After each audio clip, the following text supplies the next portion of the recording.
राजस्थान के जयपुर में कांग्रेस पार्टी के कार्यकर्ता सम्मेलन को राहुल गांधी ने संबोधित किया। ग्राउंड जीरो से एक रिपोर्ट देखें। 2024 चुनाव को लेकर अब कांग्रेस ने शक्ति ताकत भी लगानी शुरू कर दी है, जिसके चलते राहुल गांधी ने शनिवार को खास तौर से राजस्थान के जयपुर में कार्यकर्ता सम्मेलन को संबोधित किया। इस दौरान राहुल गांधी ने खास तौर से कार्यकर्ताओं को संदेश देते हुए आखिर क्या कहा, यह अब आपको जरूर सुन लेना चाहिए।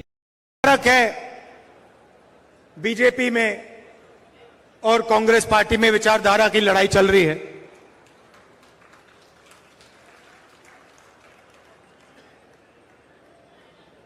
कुछ दिन पहले मैंने पार्लियामेंट में अदानी जी वाला भाषण दे दिया। देखा होगा आपने, पार्लियामेंट में देखा। अब इनकी नई आदत है, वो टीवी ऑफ कर देते हैं। पहले माइक ऑफ करते थे, अब टीवी ऑफ कर देते हैं। तो पता नहीं आप में से सबने देखा या नहीं देखा, मगर बीजेपी वालों ने जरूर देखा। और उसके बाद मेरी जो लोकसभा की सदस्यता है उसे रद्द कर दिया। जैसे गाड़ी में एक्सेलरेटर दबाते हैं, वैसे ही मेरे केस का एक्सेलरेटर दबा दिया और 2 दिन में मतलब निर्णय ले ही दिया। पहली बार हिंदुस्तान में डिफॉर्मेशन के लिए मैक्सिमम पनिशमेंट 2 साल की मेरी लोकसभा की जो मेंबरशिप है रद्द कर दी। क्योंकि डर लगता है, डर लगता है। जैसे ही 2 चीजें हैं, आप एक काम करो, कांग्रेस पार्टी के बब्बर शेरों, कोई भी बीजेपी का कार्यकर्ता आपके सामने आए, उसके सामने अदानी नाम ले लो, भग जाएगा।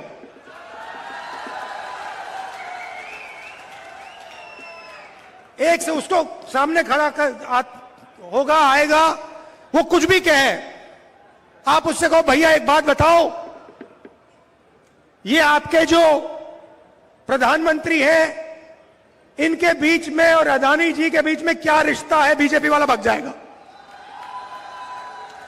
तो पैनिक होता है, डर लगता है। उसके बाद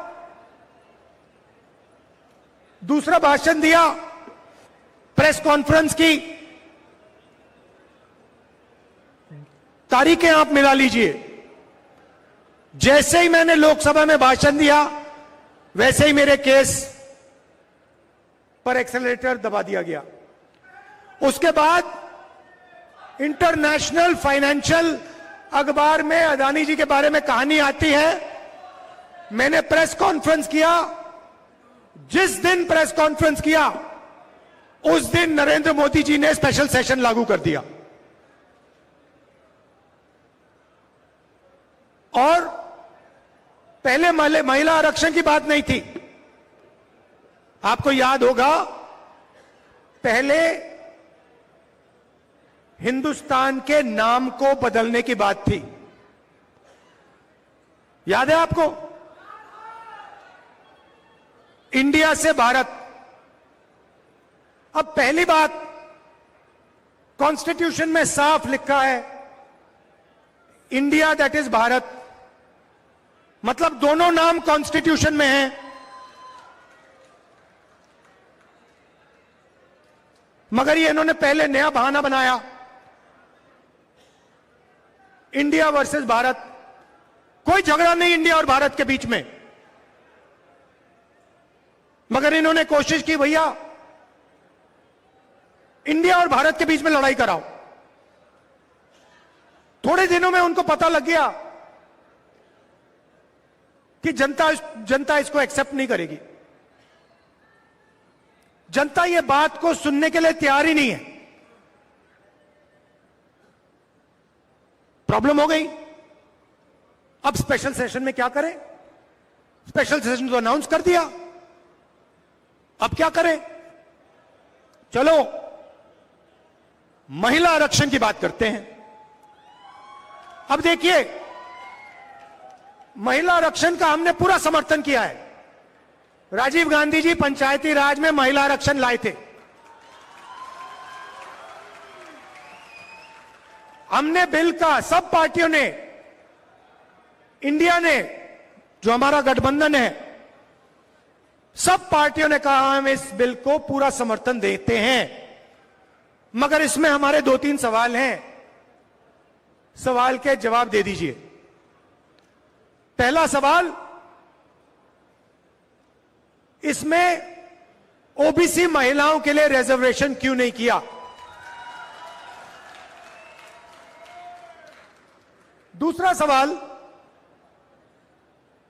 बीजेपी के लोग कहते हैं कि महिला आरक्षण करने से पहले नए सेंसस की जरूरत है और नए डिलिमिटेशन की जरूरत है। यह सच नहीं है भाइयों और बहनों। महिला आरक्षण को लागू करने के लिए विधानसभा और लोकसभा की 33% सीटें महिलाओं को आज दी जा सकती हैं। मगर इन्होंने बहाना बनाया है। ये चाहते हैं कि महिला आरक्षण 10 साल में लागू हो। हम चाहते हैं कि महिला आरक्षण आज लागू हो।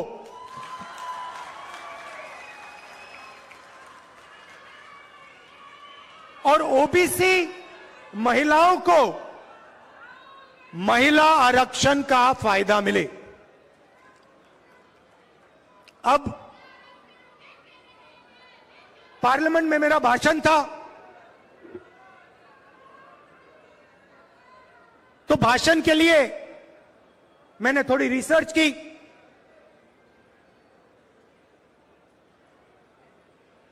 हमारे जो इंस्टीट्यूशंस हैं, जो संस्थाएं हैं, उसमें ओबीसी वर्ग की, दलित वर्ग की, आदिवासी वर्ग की क्या भागीदारी है? तो मैंने क्या किया, हिंदुस्तान को 90 लोग चलाते हैं। हिंदुस्तान को, आज के हिंदुस्तान को एमएलए और एमपी नहीं चलाते हैं। आज के हिंदुस्तान को प्रधानमंत्री 90 अफसरों के साथ चलाते हैं। वो कौन है? वो हिंदुस्तान की सरकार के सेक्रेटरीज हैं। सेंट्रल मिनिस्ट्री को सेक्रेटरी चलाते हैं।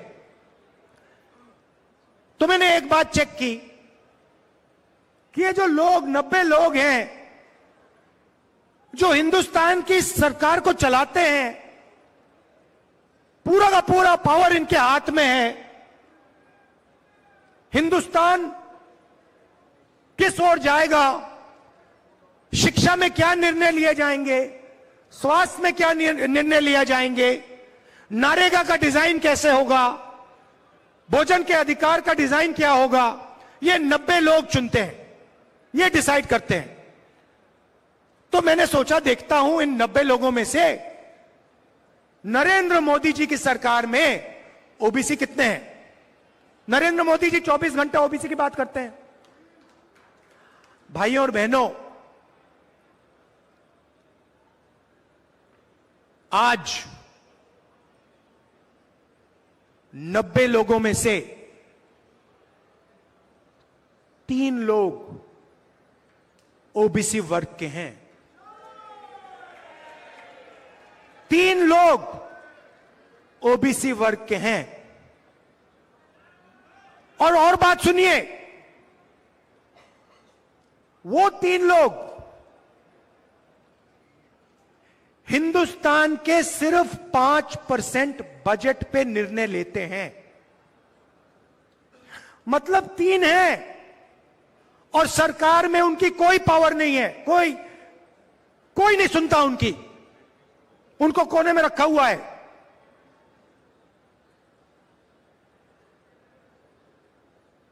तो फिर पार्लियामेंट में मैंने एक और सवाल पूछा, जो शायद हिंदुस्तान के लिए,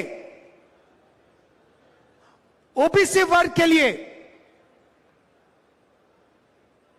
सबसे महत्वपूर्ण सवाल है, और वो ये है कि इस देश में ओबीसी कितने हैं, दलित कितने हैं, आदिवासी कितने हैं, कौन से समाज के कितने लोग हैं। और ये सवाल का जवाब सिर्फ कास्ट सेंसस से मिल सकता है।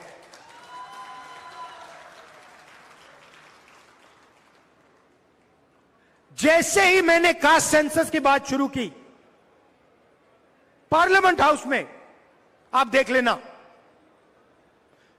बीजेपी लोग, बीजेपी के नेता, बीजेपी के मंत्री, एमएलए सब चिल्लाने लगे, मेरी आवाज को दबाने की कोशिश की।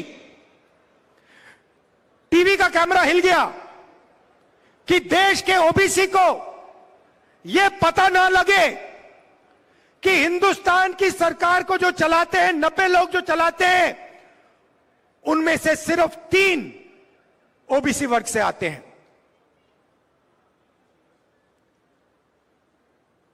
नरेंद्र मोदी जी, बीजेपी अदानी जी से डरते हैं।